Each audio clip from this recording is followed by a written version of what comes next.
Halo semuanya, bagaimana kabar kalian? Pada kesempatan ini, film bercerita tentang ketika pengadilan menghukum mati orang yang sangat jahat. Masyarakat mungkin akan mengatakan, untuk orang seperti ini, ditembak ratusan kali pun tidak akan cukup. Jadi, bagaimana agar hukumannya bisa cukup? Hari ini kita akan membahas masalah ini. Latar dari cerita ini adalah di masyarakat masa depan, New York membuat amandemen hukum pidana. Hukuman mati dihapuskan, digantikan dengan operasi amputasi. Setiap operasi harus memotong bagian tubuh tahanan yang dieksekusi. Seberapa jauh operasi amputasi ini diserahkan kepada keluarga korban kejahatan untuk memutuskan apakah operasi akan dilanjutkan atau dihentikan. Hukuman itu akan dialami oleh pelaku kejahatan ini. Pelaku kejahatan ini bernama Willie Bingham. Willie telah memperkosa dan membunuh seorang gadis secara brutal. Dan Willie dijatuhi hukuman mati. Pada saat yang sama, aturan hukuman mati telah diamandemen. Willie adalah terpidana mati pertama yang diminta untuk menerapkan amandemen. Untuk memastikan kelancaran proses hukuman, petugas hukum yang menangani Willie Bingham menyiapkan pengawas bedah khusus. Pengawas ini bertanggung jawab untuk melaksanaan perjanjian medis, memastikan untuk Willie Bingham tidak menderita rasa sakit berlebih. Ketika Willie Bingham mengetahui amandemen itu, di mana dirinya akan menjalani amputasi, bukannya hukuman mati, hati Willie hancur. Willie mulai menuduh hukum pidana tidak adil. Willie mulai membuat beberapa alasan yang tidak berguna untuk dirinya. Willie bilang dirinya memperkosa dan membunuh gadis-gadis karena efek alkohol dan obat-obatan. Willie bahkan tidak ingat sama sekali kejadian itu. Willie pernah menghajar gadis-gadis itu sampai mati. Willie mengatakan bahwa daripada berulang kali diamputasi seperti ini, lebih baik menerima hukuman mati secara langsung. Tapi alasan Willie Bingham, semua itu tidak ada gunanya. Pengawas bedah memberitahu Willie akan menjadi contoh kasus nasional untuk mengingatkan dunia. Diharapkan amputasi selesai pada operasi kedua atau ketiga. Segera operasi pertama datang sesuai jadwal. Keluarga korban membawa dua anak perempuannya untuk berpartisipasi di luar ruang operasi. Ayah korban menggunakan telepon untuk menginstruksikan dokter. Dokter dapat memulai operasi. Mata ayah korban terlihat tegas. Itu adalah mata balas dendam. Pisau bedah yang tajam mulai memotong tangan Willie, seperti memotong kertas. Dan dua putri di samping ayah korban merasa tidak nyaman dengan pemandangan kejam ini, terutama putri bungsu. Kamera di sebelah tempat operasi merekam semua prosesnya. Keluarga korban meminta untuk mengamputasi tangan Willie. Akibatnya, pergelangan tangan kiri Willie diamputasi oleh dokter. Setelah kesehatan Willie membaik, pengawas penjara membawa Willie ke sebuah SMA, menjadikan Willie sebagai contoh negatif bagi siswa. Willie Bingham mengangkat tangan kirinya yang sudah diamputasi, memperingatkan para siswa, jika ingin melakukan kejahatan, maka mereka akan berakhir seperti Willie. Tapi hati Willie saat ini dipenuhi kemarahan dan kekecewaan, bukan berniat untuk menasehati. Segera, operasi kedua datang. Keluarga korban ingin tangan kanan dan kaki kiri Willie diamputasi. Pada hukuman kali ini, seorang keluarga korban tidak hadir pada saat gergaji mesin berbunyi.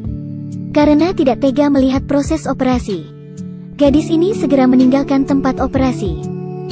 Setelah operasi, kondisi Willie sangat lemah.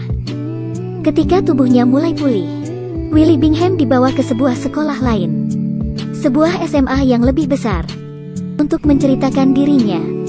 Willie duduk di kursi roda, ditampilkan di depan beberapa siswa yang nakal.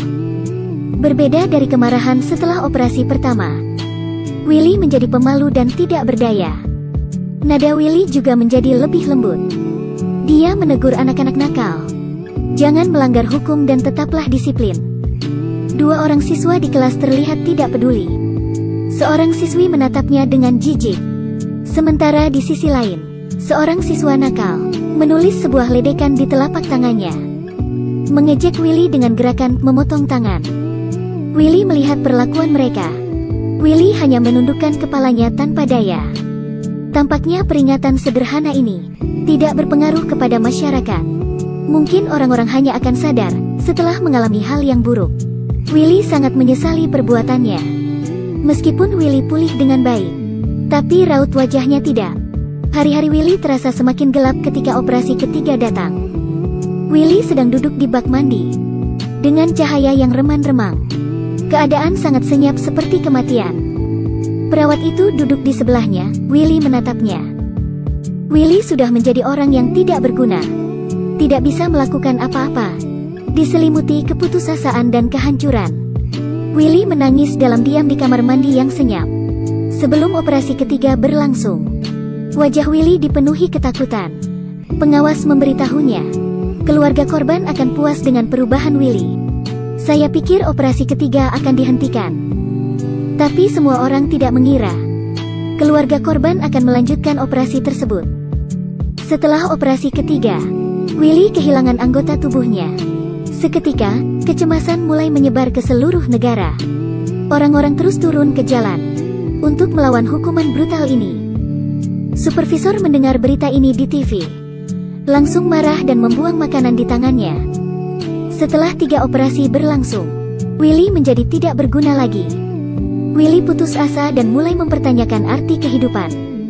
Seorang pria yang dulunya kuat, sekarang hanya tersisa bagian tubuh tanpa lengan. Untuk bisa makan, minum, dan ke kamar mandi. Bahkan ketiga aktivitas fisiologis dasar ini, Willy membutuhkan bantuan dari seorang pengasuh.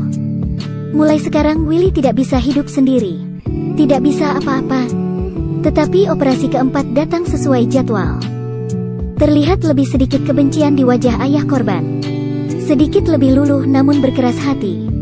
Seperti biasa, dokter bertanya kepada keluarga korban apakah mereka setuju untuk melanjutkan operasi. Tapi ayah korban masih tidak mau berhenti di sini.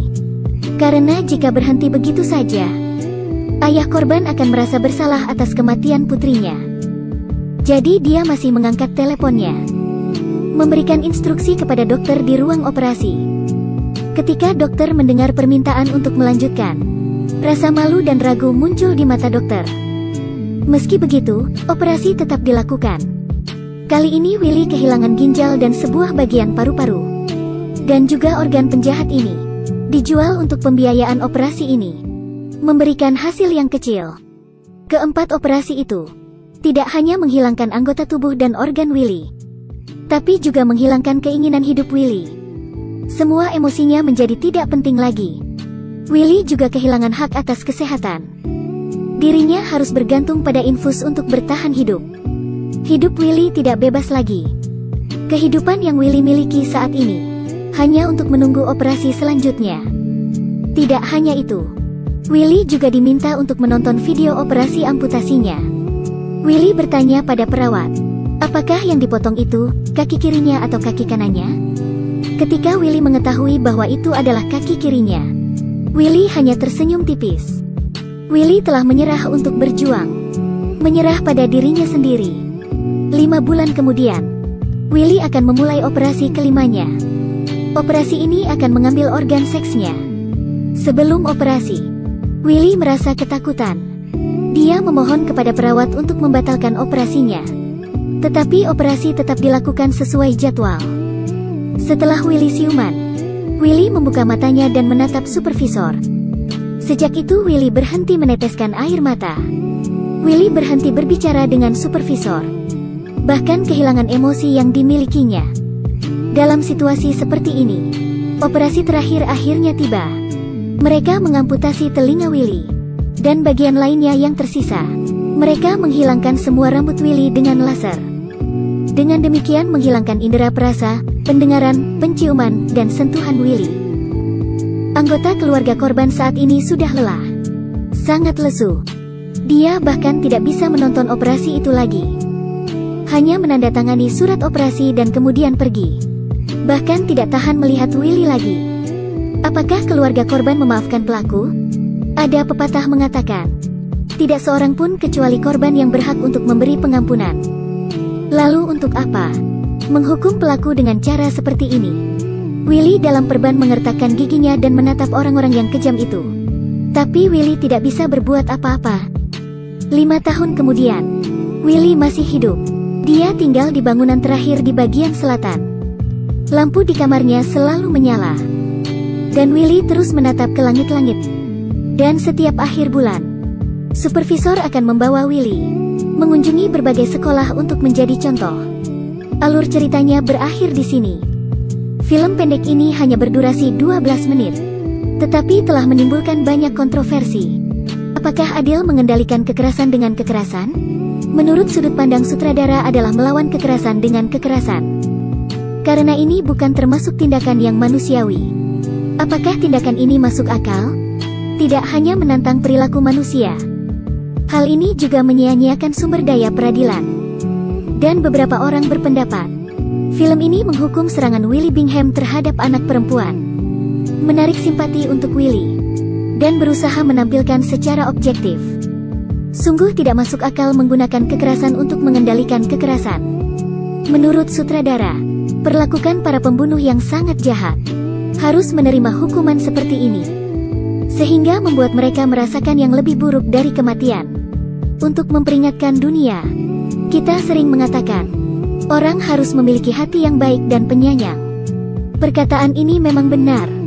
Tetapi jika kamu menggunakan kebaikan ini di tempat yang salah, apakah itu termasuk bentuk lain dari kejahatan?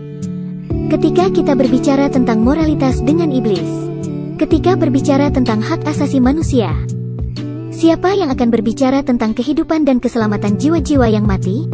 Tidak ada yang bisa sepenuhnya mengatakan, saat ini, selain makan, tidur, dan pergi ke kamar mandi, tidak ada yang tahu sepenuhnya mana yang benar dan mana yang salah. Bagaimana menurutmu? Ini adalah akhir dari cerita. Sampai jumpa lagi di lain waktu.